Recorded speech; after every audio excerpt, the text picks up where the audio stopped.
Hey everybody, it's me, Daniel Ulloa, editor of HeadyNJ.com. I'm broadcasting to you live here from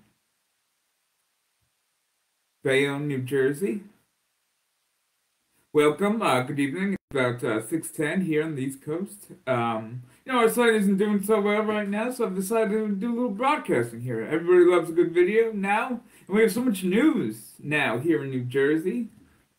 Since legalization, the wake of legalization, wake of the referendum, since last November, we've had so much news. We had our big bill passed on the 22nd of February, Washington's birthday. And unfortunately, then, since then, we've had a lot of these towns are very, unfortunately, they don't know what to do, and a lot of them are leading towards not having cannabis. That's unfortunate. But we have a little good news on the homegrow front. That's the one big thing. It's been consistently left out of the legalization reforms that have been signed into law since Governor Murphy took office in 2018. It wasn't in Jake's law, it wasn't in the expungement bill, wasn't in the adult use bill, and wasn't in the decrim bill. And definitely wasn't in the notification bill. So it's unfortunate, but we're making some progress. Senator Vingo Paul of Monmouth County, a Democrat, has introduced his bill on allowing both adult use and medical homegrow plants. A small amount of plants. His bill got new sponsors last week. One of them was Senator Pat Dignan of Middlesex County, represents my hometown of East Brunswick. So I was really happy to see that, and he had his other sponsors in the assembly from Mercer County, I believe. We have Andrew Zwicker, and we have Anthony of Raleigh, I believe. So, people are happy about that. So, and this week, we have new sponsors to Senator Troy Singleton's bill on medical homegrow. Declan O'Scanlan signed on to that of Monmouth County, Republican. So that'll be, it's good to see that. So, we're making good progress there, and we'll see what happens with homegrow. It's a tough issue, but it might be something whose time has come, if it is the last thing, that needs to be fixed. And we'll see, if it gets the momentum. It's really interesting that, since we didn't get it, New York and Virginia got it, and it was really crazy to see Virginia get homegrow. My uncle's actually from, well, he's from Woodbridge, but he lives in Richmond and has done so since the 90s, early 90s or so. So we I have family down there in Virginia. I know Virginia well, and it's really amusing to think that, they're really as blue as New Jersey, as Democratic, because they really are. So, their legislature is Democratic. The governor, lieutenant governor, attorney general just became Democratic. So that's been really amusing to see. So they were able to get cannabis reform done because they were very united, far more than our blue Democrats here in New Jersey under Murphy. Because unfortunately, I just figured this out the other day that if cannabis had passed in the first 100 days of Murphy's administration, then what would have happened was we would have had adult use sales by the time of the beginning of COVID, which would have been really fun. But that would have been a really abbreviated, if it were his number one priority. So we have had a lot of these terrible, unfortunately, delays in cannabis that the Heady and J was founded on the idea that this was going to be done. Alrighty, that's why we're all for cannabis. We endorse a just industry here. We're all for small entrepreneurs, small business people. Hispanics chief among them, as I am a Peruvian American. That's the Peruvian flag, the red and white one in the background. That's the Peruvian flag here in my room or my office here with my diplomas and pro cannabis signs, as you can see. So yes, we're all for that. I'm on the board of the Latino Action Network. I'm the vice president of communications. Here I am making this video, so there you go. So yeah, we wanted to see these, the social equity applicants, what have you, those people succeed. For a just market, it's really hard to get the market that we really want to see. We really almost want to see like a market from like 1940 where you have like a lot of like small scrappy companies versus like a lot of these like industries like think about it.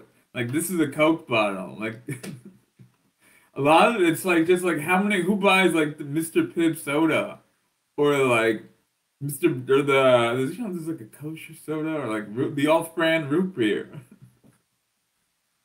And like half of those are just owned by like Coke and Pepsi now too. So like a lot of those things like DC versus Marvel, you get Standard Oil. A lot of these industries are just dominated by one company. Cannabis will be interesting though. We'll see what happens there. There's so many things and like ways we haven't explained explained it, explored it. We don't. Nobody really understands what this thing is. Because of federal prohibition, which is quite terrible. That's why I can't even imagine like 10 years in cannabis. But things will be like, what year is it? 2021, 2031.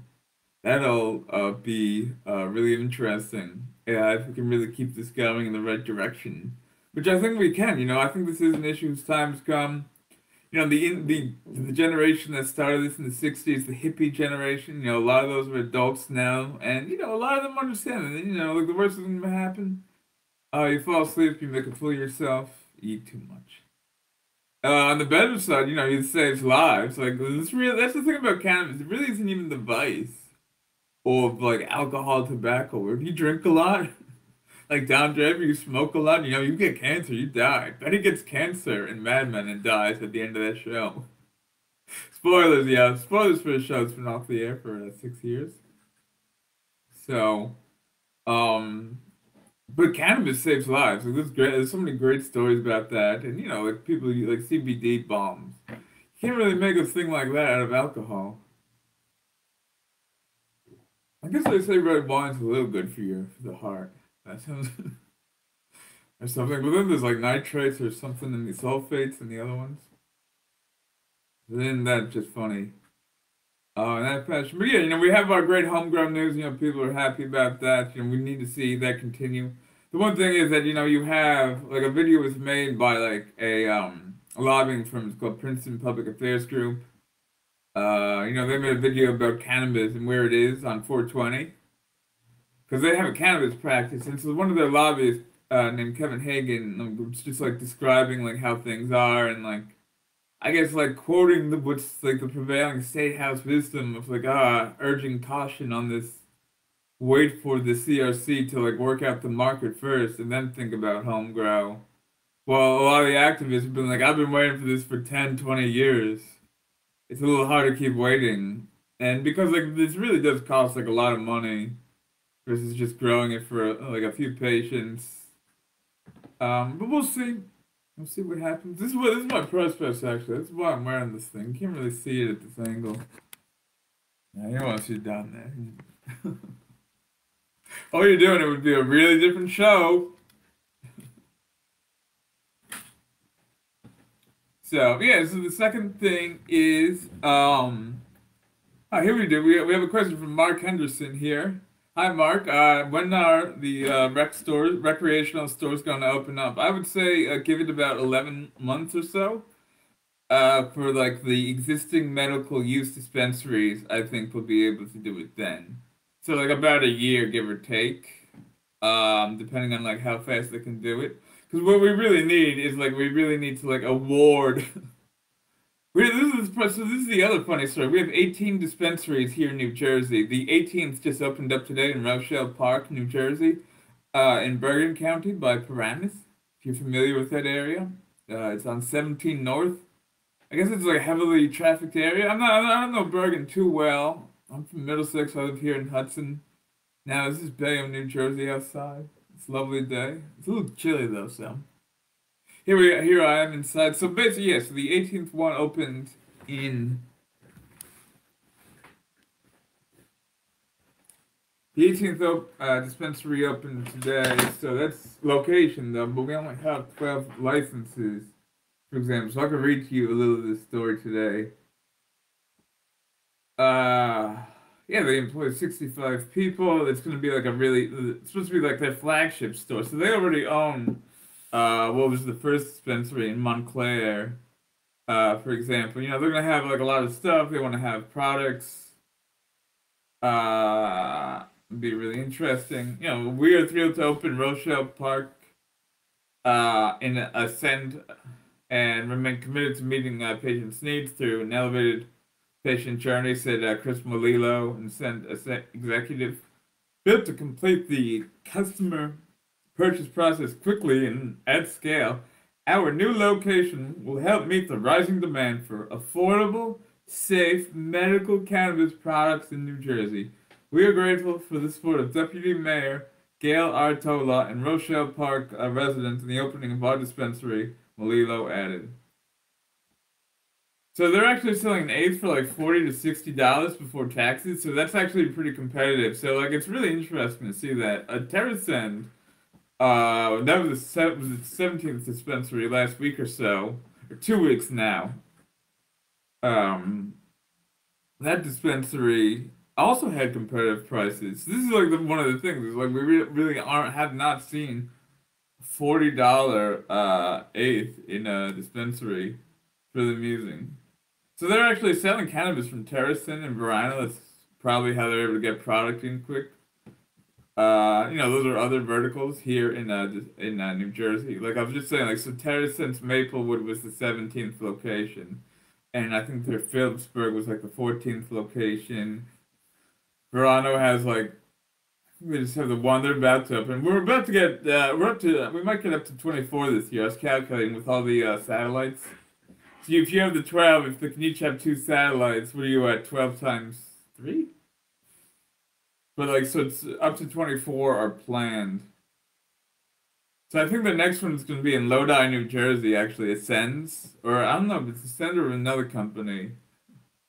Whose next one is in Lodi, New Jersey. So in Lodi was where the Bada Bing was. The Bing in The Sopranos.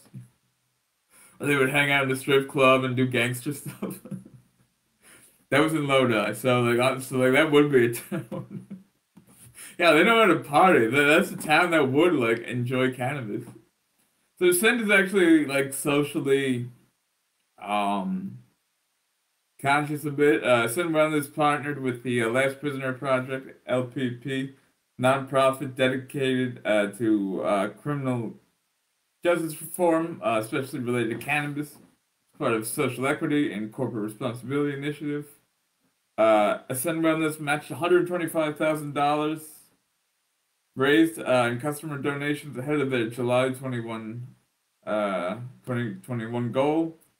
LPP has become good at making large cannabis companies care about social justice in that fashion. So the current dispensaries, there's now 18 dispensaries. Here in New Jersey. We have Ascend Wellness in Rochelle Park and Montclair, the first two. They're an MSO in 5 states. Apothecarium, owned by Terrascend, is in Maplewood and Phillipsburg, so that's the 3rd and 4th. Zenleaf, yeah, Verano, owned by Zenleaf, owned by Verano and MSO in 5 states, is in Neptune and Elizabeth. So that's 5 and 6. The Botanist, owned by Acreage Holding, and MSO in 4 states, is in Williamstown. Williamstown is like south West Jersey. I'm not sure about that one. Elizabeth is in Union County. That's like the big area where like Senator Scutari, Jamel Holly, and Eski Hanu, big cannabis sponsors are from like there. I represent part of that area. If not that city, then part of it, because I think there's actually 2 districts in play there. Let's see. Phillipsburg is in northwest New Jersey, in Warren County. That's really crazy. Maplewood is a really nice progressive town in Essex. That's where you would expect these kinds of things, like the progressive, like liberal college town. Talking about you, Princeton. So where were we? The Botanist is owned by Acreage in Egg Harbor and Atlantic City. They're 9 and 10. Or they were 8 and 9. 10 and 11 are owned by GTI, Green Thumb Industries, multi-state operator in 5 states, in Paramus, New Jersey, in Bergen, and Patterson, in Union County. 12 and 13. And the 12 is Columbia Care in Vineland. They have 13 states they're in. Breakwater, New Jersey. That's like the Breakwater in Cranberry, New Jersey. They're an independent, and I don't think they're owned by anybody. They just have the one location, so kudos to them. They're competitive. A lot of people like that. I'm in the process of becoming a patient. I might go there, or likely to go there. Curaleaf is 14, and I'm so in 15 states. They're in Belmar. Harmony is in Secaucus. They're also just have their own one location right now. Garden State Dispensary, GSD, is now owned by Air Wellness. They're in MSO in 6 states. They're in Woodbridge, Union Township, and Eatontown. Woodbridge is in Middlesex. No, Union Township is in Union County. Eatontown is in Monmouth County. So, yeah, a lot of good news. A lot of things happening here in New Jersey. This is like a happening place. This is like the place where they said the dominoes fell. So I'm covering other stories, so I can tell you a little bit of sneak peeks of what's coming up. So my latest actually is a story where I shipped up to Boston, metaphorically speaking, and was talking to Massachusetts legalization advocates about the nature of what they've been dealing with in their market, and it's really interesting how it's the exact same thing. They literally, it's the exact same conversations I'm having here in New Jersey about stuff I'm having there, in terms of like the issues with social equity and like these multi-state operators. A lot of this corporate thinking are like really using like every tactic they can to gobble up everything, or that's just like the nature of companies or like our society now. Like Bruce Springsteen said it best. Like all men want to be rich, rich men want to be king, king and satisfied till he rules everything. I want to go out tonight and prove what's right. In Bad Lines by Bruce Springsteen. So that really is like I like the nature of like people. So like I'm trying to build Heady and Jay here as the brand where you can come to for news about cannabis in New Jersey as we develop. You know, as the region develops, as cannabis develops, you know, cover the politics in the state house, cover the dispensaries, the corporate companies, cover the hustlers, the underground market, the legacy market, you know, what they're doing, and covering, you know, business classes, you know, and, you know, we want to provide more. You know, like COVID is a hell of a thing to really be stuck in doors for this long. So we're going to be having a festival this summer.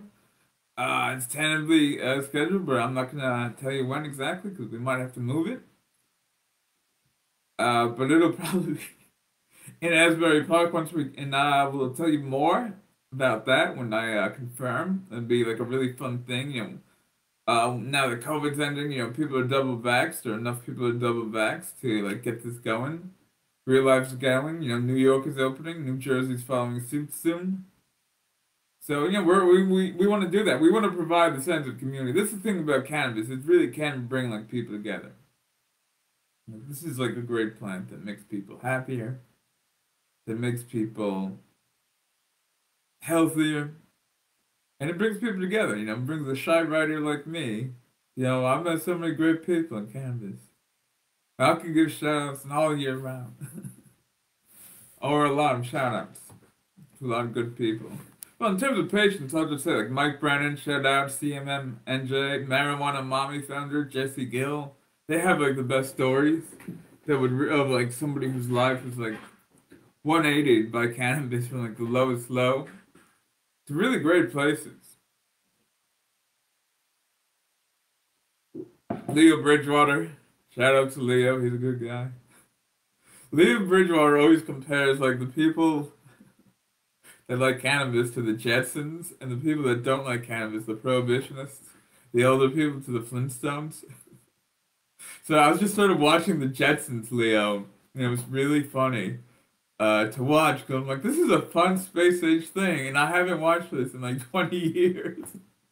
So that was a little wild to be watching the Jetsons, and like I get it, like that is a space age like life, where like I'd like to see them, like to live in the Jetson society, you know. versus like the Flintstones. We can't have talking dinosaurs. That's not realistic.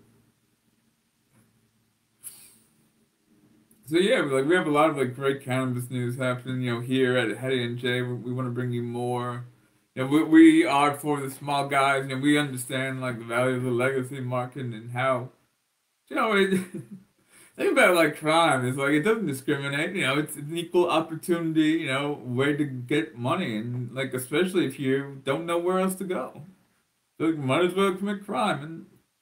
But like this is also like a thing where it's like, is this really a crime? Like, so what if there were a person who had a friend who was a cranky son of a bitch, and then he had some issues. So what happened was he needed like the medicine, the cannabis fica, which is really great, like from across state lines. And what if somebody crossed state lines and got it for him, and like got it for him, as if it were his medicine, like or like an herbal supplement a man would want? Is that moral to help a man who's really sick, who has like serious issues, who went to the hospital? Is that moral? I think that's moral. Is it legal? I know we know the answer to that. Even if that cannabis had been obtained legally, crossing state lines makes it illegal. That's your quandary for the day. Or it's a very simple answer in saying that like cannabis is good and that the laws are immoral and wrong. Nam was immoral and wrong, and look what happened there. So that's the thing about like cannabis is like there's a lot of people that like have suffered like comparing it to heroin. And like I'm all about like hating on heroin. Boo heroin. Boo. Heroin's terrible for people. Heroin ruins lives. Cocaine, people overdose from cocaine. Nobody overdoses from weed. They always an overdose. -1, mofo. So, yeah. So, this is what we do. And, I think it's interesting to see cannabis become mainstream. This really wasn't the way things were here in New Jersey, like back in the day, certainly. So, it's really amusing in that fashion. So, it's great to see. Hopefully we'll be able to live like in a better, more progressive society in that fashion. So, yeah, I'm having more news. Big issue here in New Jersey is really the towns. I've been covering that. There's very few towns that are really like great in coming out and saying yes, we're forward. Bayonne, New Jersey is one of them. I moved here. My other job is covering Hudson County, so you should go to hudsoncountyview.com. Cover my stories there. I cover a lot of like local government stories, city council races, board of education. That's my real, or better hustle, more respectable position. Got me the press pass. So if you see, it says hudsoncountyview.com. It's the same hat.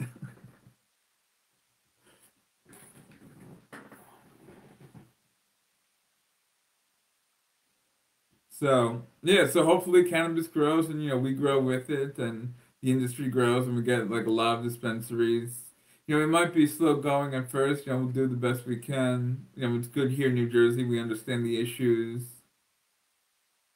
For example, really well in terms of social justice, the need to deal with the wrongs committed during the drug war, to help communities. So like Plainfield, New Jersey understands this really well, and they're all for cannabis. That was a fun meeting. Shout out to Mayor Adrian Mapp. That was a good meeting. So Nutley, they said they're gonna have a temporary ban. Before they didn't say temporary. So like the thing is like nobody knows what to do, and like the New Jersey Cannabis Regulatory Commission, like God bless them for like doing this, and we're making progress like every step of the way, guys. But like this is still like a haul, and it's like they don't know what to do to say to towns, and unfortunately, like there's like a lack of infrastructure like on the part of there to like educate like all these towns and go around saying like you should like be for cannabis, you're gonna get money. And like these towns in New Jersey, everybody's cash strapped. Nobody wants to pay more property taxes. You know how you get money? More services with no property taxes? It's called cannabis. This is literally like what half the people like complain about like all the time. Like all these people with houses is the property tax. And here's your solution. I just solved your problem. You're welcome.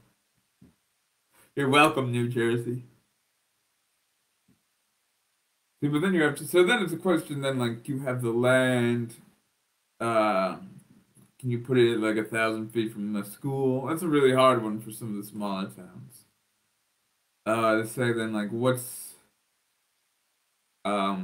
good, but you know what? It makes it good for the spacious suburban towns like in Middlesex County.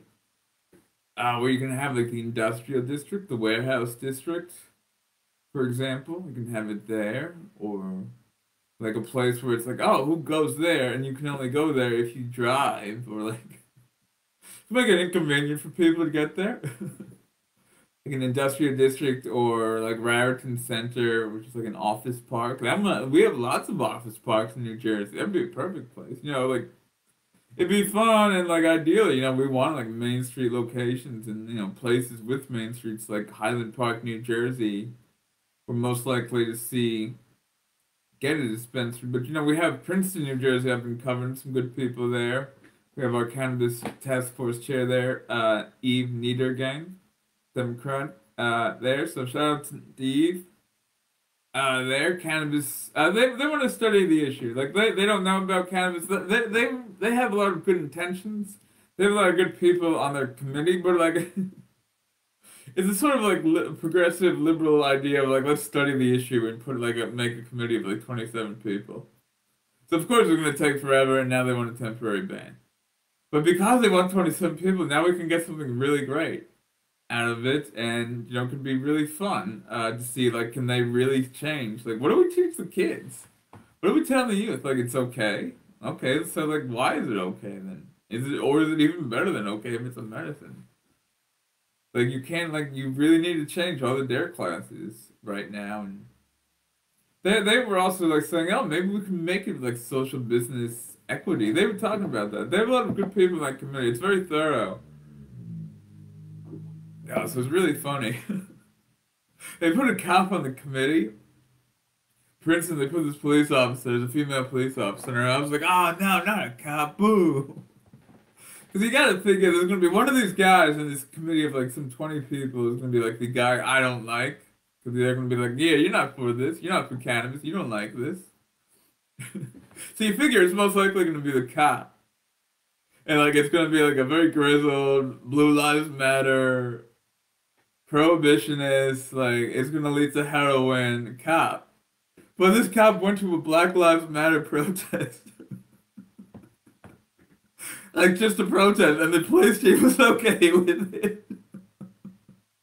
So that was really amusing to see in Princeton, for example. And then they had like another person who's like who's like a drug rehab person, but even like they had like a decent comment on cannabis. Like maybe this isn't the worst thing. So like even that guy, I'm willing to give a shot.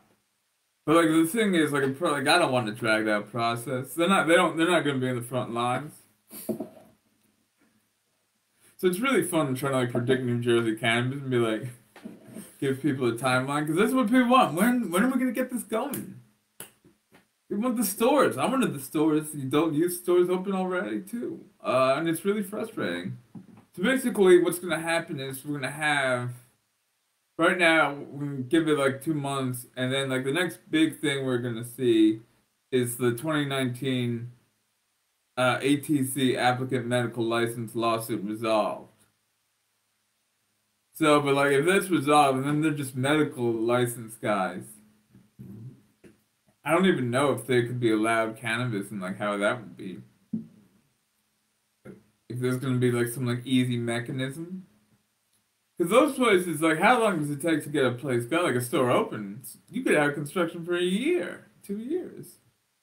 So that's the thing is like we really have to go like long. This is a long haul and a long scale fight here for Heady NJ and for cannabis in New Jersey, one way or another. So we're gonna have that as the 2019 round, and then I guess we're gonna have like another adult. We're gonna have the first adult use round like earlier or later this year, I think in the fall. I think I did see this timeline. We'll see how good they on these timelines. It's literally been like 15 months now or so since like we should have heard from the 2019 licenses. Cause that lawsuit, like we literally were just like waiting for a lawsuit to be heard, and it was just like in legal limbo, waiting for the courts. And then it was COVID. But COVID ruined a lot of things in that fashion. But so we'll see. All right. So So it'll be really interesting then seeing like the first like adult use round, and even if you had that like you really rushed that process to get them done by let's say New Year's of this year or like spring or like March of next year, you still have to open. Like you have to reward these guys, and then they have to open. So even if you had, so that's why it's going to be like waves, and the first wave is going to be like the most corporate cannabis dominated wave, where we're waiting for like the people who don't have licenses to get licenses. Hell, we're waiting on two companies that already don't have that have two. So that's the worst part. So six companies were awarded licenses in 2018 to operate cannabis. Six of them, so four of them have stores open.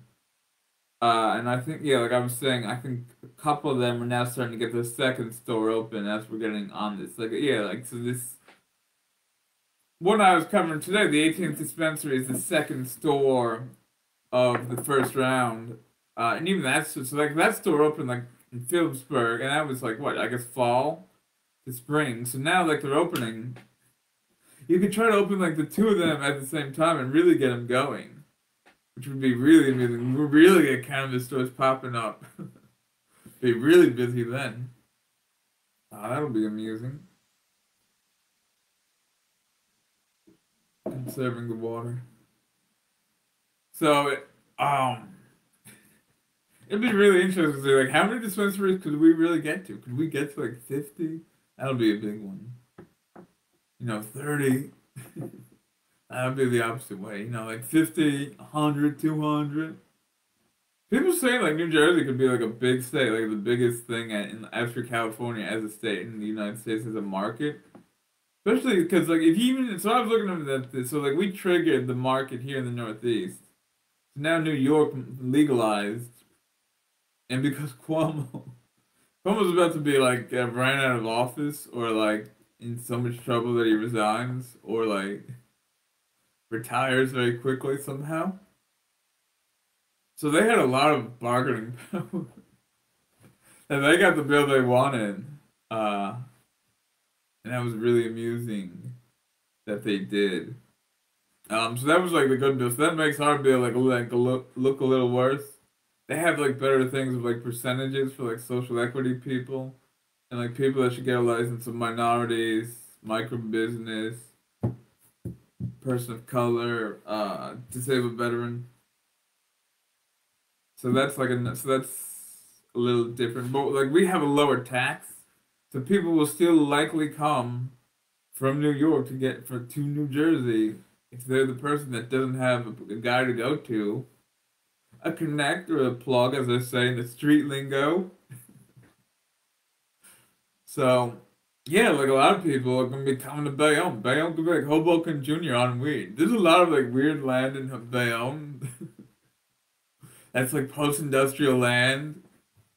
But it's like, oh, it must be like a really polluted factory here that they had to like get rid of it, and then like the land's contaminated.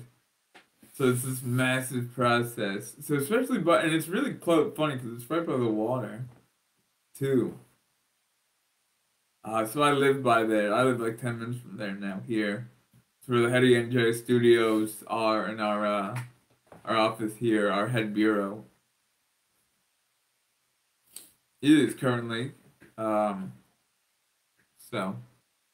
I think that's about it for our video for the news tonight. This has been like a lot of fun. Please stay tuned to Heady NJ. Watch our, usually we have news posts. Today we're making a video. I encourage you to follow us. Join our listserv at look at our site, but not right now. Um, so have a good night, everybody.